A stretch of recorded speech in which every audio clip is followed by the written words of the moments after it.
Yeah, and we want to, I guess, let you guys know also on just even on a basic level, because we have veterans that are everywhere in between the process, right? Maybe you just got out a year ago, maybe you've been out 20 years, right? So we're talking about the portal, and maybe you were out 20 years ago and the portal didn't exist because the internet didn't exist or something like that, right?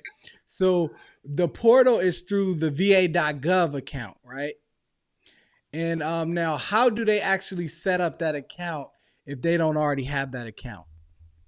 Well, you can go on to va.gov and attempt to log in. It has a login, and there it will be able to prompt you to set up four different options for security purposes, right? ID.me, login.gov, DS login, and My Healthy Vet. Once you have populated and filled out one of those applications to be able to access the va.gov portal in one of those selections of entry, whether if it's, again, id.me, login.gov, DS login, or My Healthy Vet, at that point, you will be able to access your va.gov account. Okay.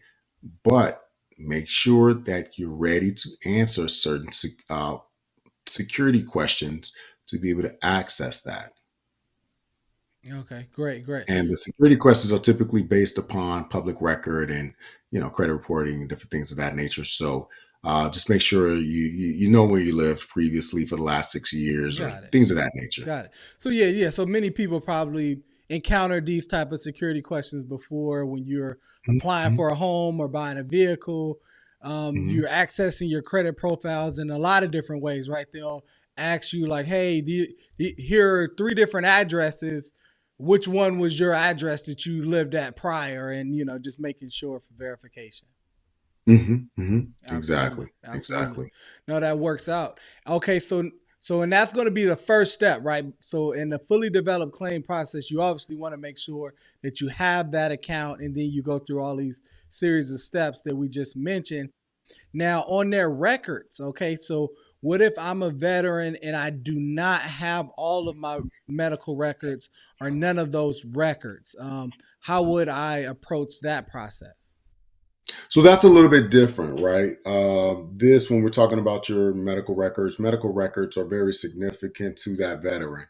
However, there's multiple steps on avenues on how you can be able to request those.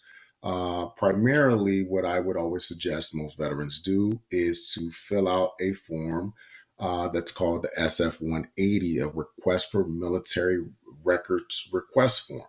Okay, this form here is once you primarily fill that out, I suggest you send that to the VA to request your file, on all the records that the VA has. Okay, typically they'll go ahead and send that to you. They'll send that on a disc. They'll send that on a disc to you via mail.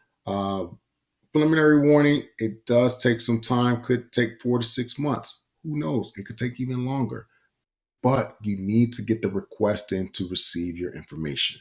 Absolutely. Okay. This is why, again, here at Veterans for Veterans, we're ultimately navigating that process for you and with you.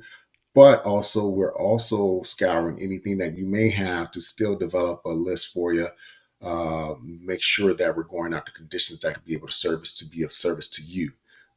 Because everyone's military service is a little bit different. This is why we have a preliminary consultation to make sure that we can um, make sure we're servicing you and servicing your family.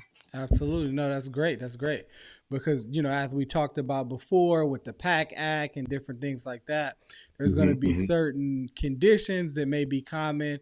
And even without your medical records, we may be able to start working on some of those lists for those kind of common conditions based on when you served and based on the nature of your job and different ailments that you are in fact suffering from. So now that's great, man. Sure. That's great. That's great.